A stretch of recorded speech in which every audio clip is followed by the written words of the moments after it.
إن الحمد لله نحمده ونستعينه ونستغفره ونستهديه ونعوذ بالله من شرور أنفسنا ومن سيئات أعمالنا من يهده الله فلا مضل له ومن يضلل فلا هادي له وأشهد أن لا إله إلا الله وحده لا شريك له وأشهد أن محمدا عبده ورسوله.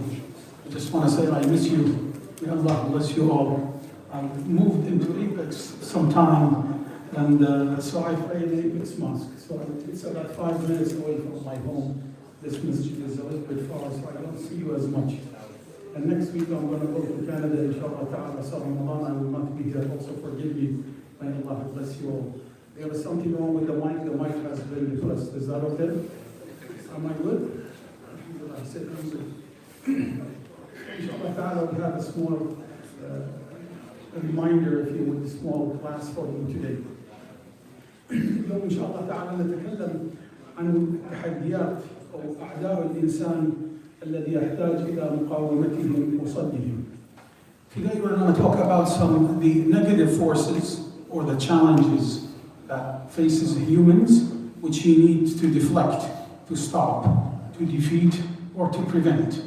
So, what are those challenges that faces human beings? The first challenge is what?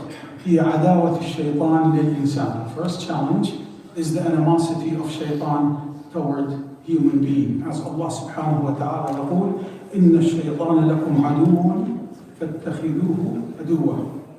Surely Satan has declared his animosity towards you, so also make sure that he is your enemy. Whatever he orders you, you should negate that. And the thing about shaitan, so what can I do? Can I kill him? You cannot kill him. He said, قال ربي انظرني إلى يوم يبعثون. He said, give me respite until the day of judgment. So he's not going to die until the day of judgment. That's number one. Can I beat him? You cannot beat him. Why? إنهم يرونكم وأنتم لا ترون يعني من حيث لا ترونهم. He can see us, shaitans and his followers can see us, and we cannot see him. Can I curse him? Can I insult him? You cannot. Can you? You could say, أعوذ بالله من الشيطان الرجيم. But the worst curse that he has is Allah subhanahu wa ta'ala casted him. فهو مطرود من رحمة الله سبحانه وتعالى. So he is pretty much safe from these areas. So what can I do? Is number one, is we do not follow his footsteps. قال الله سبحانه وتعالى يا أيها الذين آمنوا لا تتبعوا خطوات الشيطان ومن يتبع خطوات الشيطان فإنه يأمر بالفحشاء والمنكر. O you believer, do not follow the footsteps of shaitan, and whoever follows the footsteps of shaitan, so he is surely will bid you all immorality and wickedness. So that's number one. لا تتبع خطوات الشيطان. The second thing is that in battle, when you face someone else, one thing you could do, you could take people from his side to your side, right? So is to make da'wah to the non-believers from the followers of shaitan, who were always been intimidated in following the footsteps of shaitan. So you make da'wah to people who are non-believers, who've been on the wicked path or the path of immorality. So you tell them about Islam, they come to the side of Islam, and you are gaining more people toward your side. So there are two things that you could do. And this is the most and most fierce front that we would face. Because he, from the beginning, shaitan, قال يعني أمام الله سبحانه وتعالى قال لآتينهم من بين أيديهم ومن خلفهم وعن أيمانهم وعن شمائلهم ولا تجد أكثرهم شاكرين. He sweared in front of Allah subhanahu wa ta'ala that he will tackle human beings from every side, from the forefront, from the back, from the right, from the left. He will basically intimidate them in all aspects of life, from their sustenance, from their health, from their money, from everything that he could. And he said that you will not find most of the humans thankful to Allah subhanahu wa ta'ala. And he swore by the glory of Allah subhanahu wa ta'ala that He will mislead them all except for a few. قَالَ فَبِعِزَّتِكَ لَأَغْوِيَنَّهُمْ أَجْمَعِينَ. He swears in front of Allah, لَأَغْوِيَنَّهُمْ أَجْمَعِينَ إِلَّا عِبَادَكَ مِنْهُمُ الْمُخْلَصِينَ. I swear by your glory, O Allah, I will mislead them all except for the few of this exception. May Allah subhanahu wa ta'ala make us of that few. وهذا الظن, and how does he do that? He does that by الشهوات والشبهات, by basically leading people or intimidating them with their lusts and their desires. If he fails with that, he will take them into the path of misconception, misleading them into different or confusing human beings from following the right path. And this basically, this impact or misconception has been basically Allah subhanahu wa ta'ala, hatta Allah, this misleading, if you would, has been confirmed by Allah subhanahu wa ta'ala. وَلَقَدْ حَتَّى يَقُولْ هَذَا ظَنُّ إِبْلِيسِ, because he knows that human beings will be taken into the path of lust and desires. They will be taken into the path of misconception. Comes to قول الله سبحانه وتعالى وَلَقَدْ صَدَّقَ عَلَيْهِمْ إِبْلِيسِ ظَنَّهُ فَاتَّبَعُوهُ إِلَّا فَرِيقًا مِنَ الْمُؤْمِنِينَ. And so Allah subhanahu wa ta'ala, indeed, Iblis has assumption, his assumption was true, that most of them will come true and they will follow him, except few of them. So that's the most difficult challenge that we have, is shaitan. The second is the challenges that we have of our close friends, our buddies, whom we choose as friends. And they could basically be divided, friends, into three different categories. الأخ الذي تحتاج له كالطعام كالغذاء. Human beings are basically classified into three different categories. The first category of people that you need, like food and drink for your daily sustenance. لقوله تعالى واصبر نفسك مع الذين يدعون ربهم بالغداة والعشي يريدون وجهه. Be steadfast. Stay with those or among those who call upon Allah subhanahu wa ta'ala day and night. This person that you should choose because he or she always advise you for the goodness of this life and the hereafter. Always advise you to do good, to pray, to fast, to make dhikr. Remind you, this is type of group of people you should always hold on to very tight. That's the first category. You need that type of individuals for the daily purposes. The second category, you need like a medicine. وأخ تحتاجه كالدواء. هذا الذي قد the second category is a person that you need like medicine. That's the person who is maybe aware of this life. You have some difficulty. You need some issues with health. So you consult with someone who knows about health. Could be a Muslim or non-Muslim. So you go to it like a medicine. You need some advice about finance. So you seek that person for finance. But that person's focus is only what? Is mostly life. So you only seek him or her for that specific objective in life. That's the second category. The third category which is the worst. لا يعينك لا على الدين ولا على الدنيا.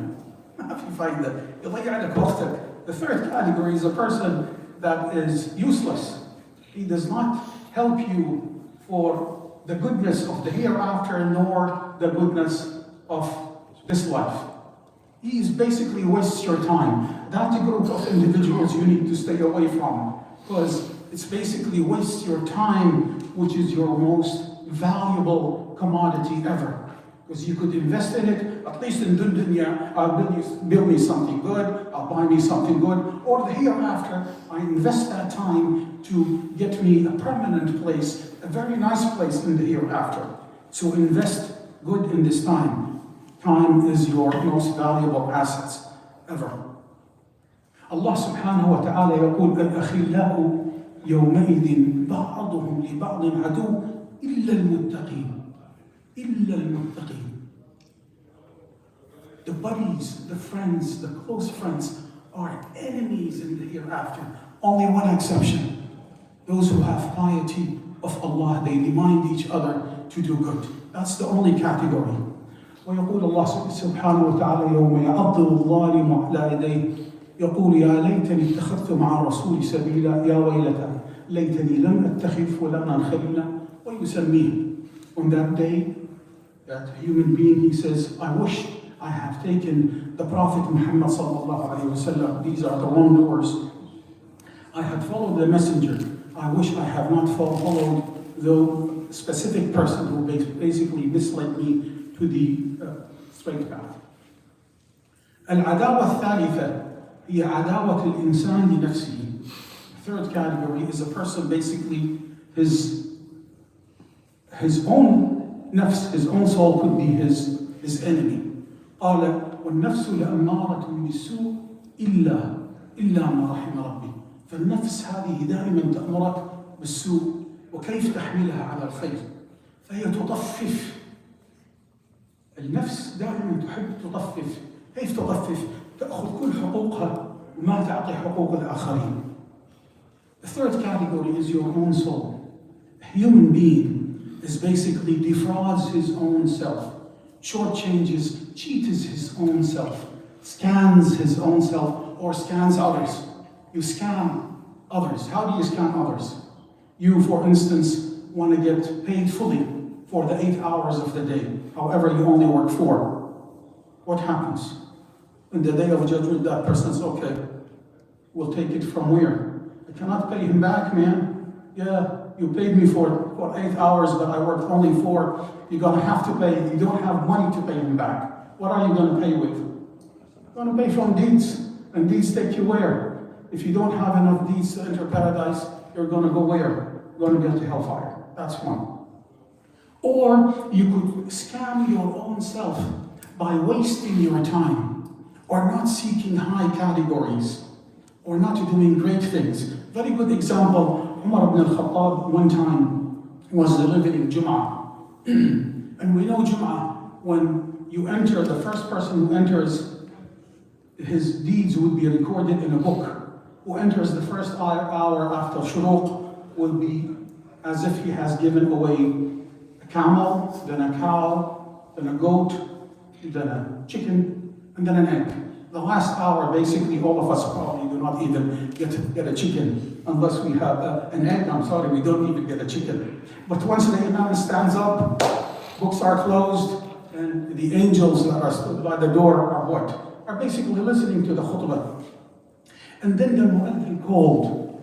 And Umar ibn al-Khattab, so one of the companions, which I'm not going to mention his name right now, he entered. He said, and Umar ibn al-Khattab looked at him, like basically in dismay or not arguing. Why did he come so late after I stood up? He said, والله يا أمير المؤمنين ما أن لبثت أن سمعت الأذان حتى توضأت ودخلت. Oh, the Khalifa of Muslimin, Ya Amir al-Mu'mineen, as soon as I heard the adhan, I made wudu and I came in. He said, وقال والوضوء كذلك والله لقد طففت.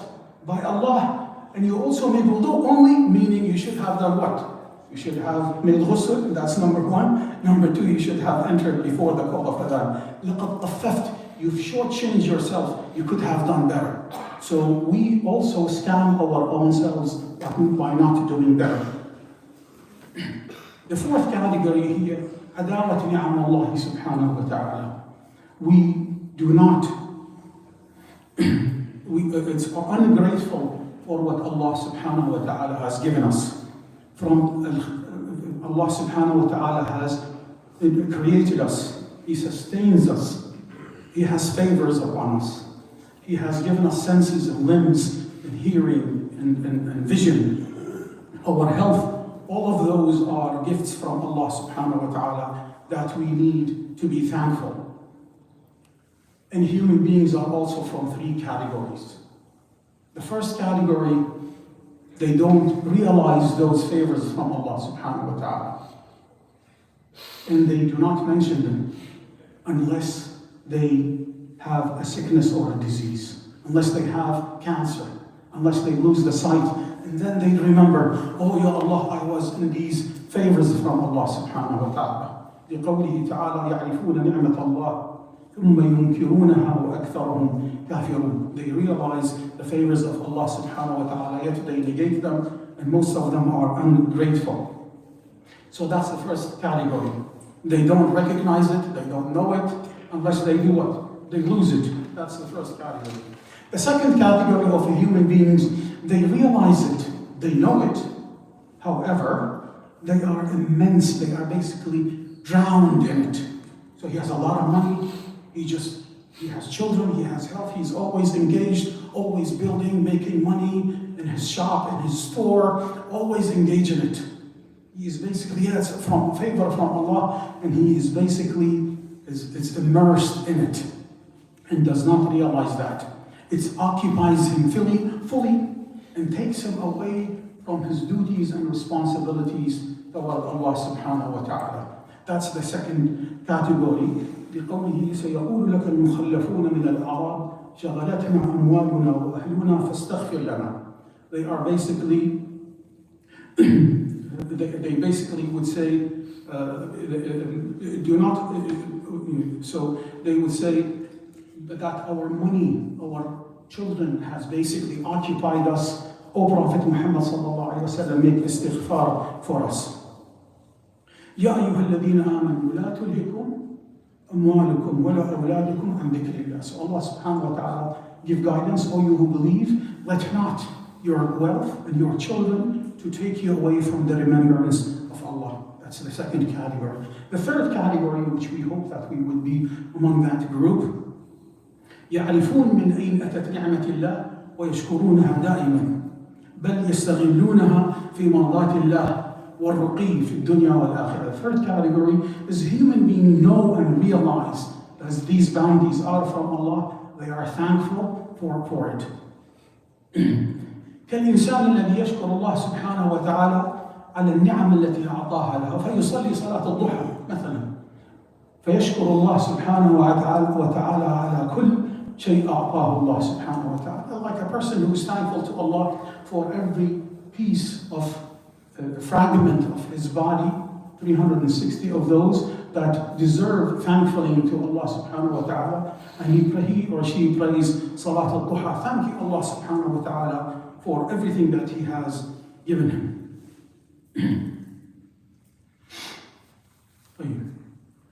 The fifth category here, عداوة الدنيا للإنسان. It's basically a human being. We have two lives. A fake life and a permanent life. This life is what? Is an illusion. Everything that you see goes away. I've been looking into some photos in the 1970s. Man, I looked good then. I look in the mirror. Who is this? I have all of these wrinkles. I have, who is this old guy? What happened? I looked into the old cars. They don't even exist in the junkyard anymore in the 1970s. So everything that we see, even if you see now a beautiful house, one day it will be demolished and something else will be built on it. If you see a beautiful car, even the most expensive Porsche electric car is $250,000. In 20 years, will be nothing, will be crushed and thrown in the junkyard. Even us, when we get old, when we die, we decompose and where? In the grave. If someone would open the grave and go, oh my God, this person has been decomposed. Everything, this life is nothing but an illusion. Invest it for your permanent life. That's what we need to do. Allah subhanahu wa ta'ala, فهذه الدنيا هي حياة الغرور. تغرنا, it's an illusion. It has an unsustained beauty and adornment, and one time or another, for us, as it has been gone, for when you look into your forefathers and generations before us, where are their houses? Where are their mounts? Where are their bodies? Everything is gone. So invest not only in this life, invest in your permanent life. Allah subhanahu wa ta'ala يقول ولا تمدن عينيك إلى ما متعنا به أزواجا منهم زهرة الحياة الدنيا لنفتنهم فيه ورزق ربك خير وأبقى. Do not let your eyes crave what we have allowed the disbelievers to enjoy the splendor of this worldly life, which we have tested them with. What your Lord's provisions in the hereafter is far better and everlasting. Just to summarize what we have some challenges, inshaAllah ta'ala, that may work against us. Number one is shaitan. He's always a clear enemy of us. He tempts us with our lusts, desires, and misconception. Number two, our buddies. I gotta test you next time, right? Number two, so shaitan, number one. Number two is buddies, our close friends. Make sure that you don't waste your time. Need to invest in your permanent life. Don't let those tempt you. Your own self. You shortchange your own self when you could what? You could reach for higher goals, better goals, instead of shortchanging yourselves. Number four, being ungrateful to the bounties that Allah subhanahu wa ta'ala that has given us. Need to be thankful, at least like pray Salat al-Duha, and being thankful for all the limbs and desires. Number five is the illusion of this life, which will end. Use it and invest in it so that you'll have a bigger and better place in the hereafter. Alhamdulillahi Rabbil Alameen. Allahumma salli wa sallim wa barik ala Sayyidina Muhammad. There's only 4 minutes left for the Salat al-Shuruq. Oh. Sunrise already, so can you tell them what's the benefit Shari of what you're getting in 5 minutes? صلاة الشروق بعدين تزعل علي إذا أنا قلت. He said there are only 5 minutes left for صلاة الشروق. الحديث أيها الإخوة أنا العادي راح أشد عليكم. قال من صلى الصبح في جماعة ثم جلس في مصلاه يذكر الله. Whoever prayed Fajr in صلاة الجمعة من صلاة الجماعة الفجر وجلس يذكر الله في مصلاه, and he sits wherever he has finished his prayer remembering of Allah subhanahu wa ta'ala.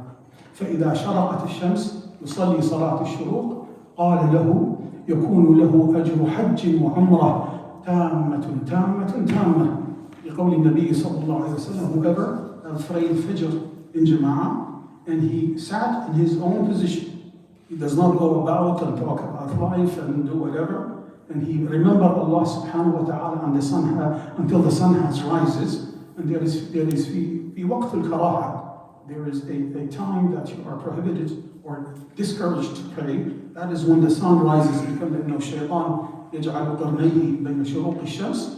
There is a وقت الكراهة about 10 to 15 minutes after the sunrise, and he prayed 2 ركعات صلاة الشروق.